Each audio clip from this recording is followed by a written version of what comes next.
And if you can't do that, then there's something wrong there, like in the foundation that you're a specialist in one field. So take that one thing and just do it 10 times better than others.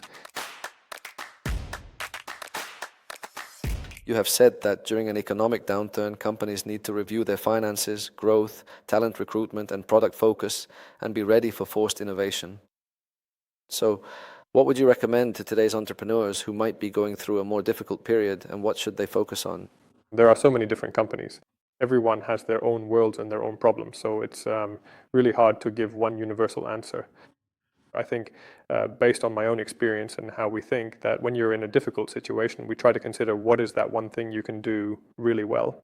What is that one thing where you are the best, one thing that works, and then focus on that. You know, people often think that the grass is greener on the other side of the fence, and then you try to do a lot of things at once and solve them all. In my experience, that's worth less. No matter what, even if you are a real specialist in one field, just take that one thing and do it 10 times better than anyone else. And only then can you start building the next things on top of that. If you're in a difficult situation, I always talk to the client first and spend most of my time there. When I understand what value I'm creating for the client, I deliver that value, iterate on it, and from there it's possible to move forward.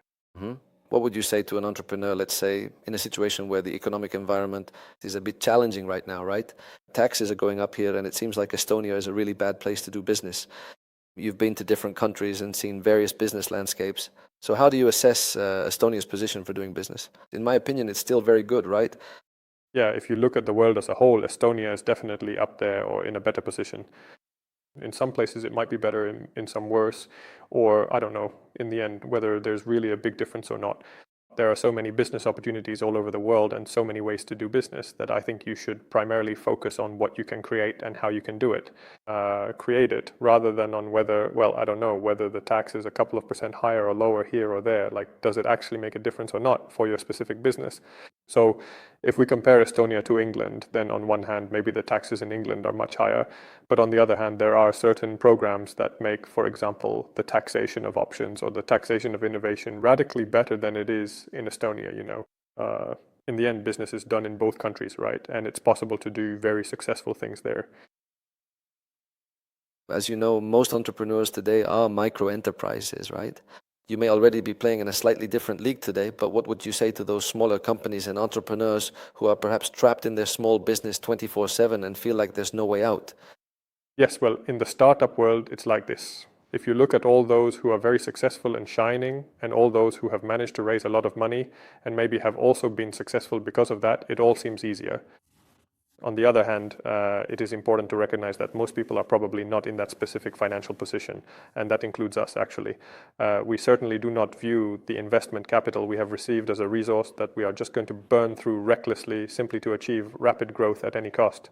In reality, the primary and only reason we decided to raise that money in the first place was to provide us with the necessary resources to build a much more efficient and sustainable business at a significantly faster pace than we could have achieved on our own. In the end, it all comes down to whether you can sustain your operations with your own equity and what is necessary for that.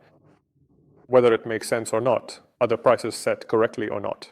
If you can't do that, then there's something wrong with the fundamentals. Maybe you're asking for too little money. Maybe you have the wrong customer segment. Maybe you should even get rid of some clients. For example, we've actually done this in practice by carefully changing our pricing structure so that it became much, much better for our long-term investors, and perhaps just a little bit worse for those very active traders. We eventually realized that this specific type of client, of whom there are actually quite a few out there, doesn't really align well with the long-term vision of what we are trying to build here. So we decided to turn things the other way around. It was very painful. We lost some clients, we lost some revenue, but in the long run, we ended up in a much better place. I think that foundation really needs to be in place. If you have clients and cash flow sorted out, then you can start building from there. But if those aren't in place, then you need to take a closer look.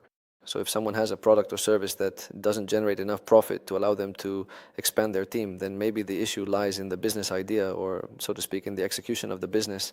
Yes, and maybe in the business model as well, what's going on there. You know, maybe some people just prefer to do things that way.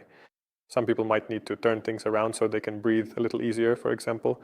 And maybe as a final question, what is your own and Lightyear's long-term vision? Where would you like to see yourselves in, say, a 10-year perspective? Well, we definitely want to successfully reach the specific point where every single individual across the entire European continent, illustratively speaking, can invest, and that they can do so on very stable and incredibly solid foundations. So our expansion is actually exceptionally and remarkably ambitious in that regard, to really bring this high quality product there. And our mission is very simple. We want to create good investors, and good investors, figuratively speaking, make money. So their money works for them, their value grows. To do this, and to do it strongly for all people across Europe. Excellent. In any case, I wish you, Martin, success to Lightyear, and thank you for your time and for sharing your thoughts.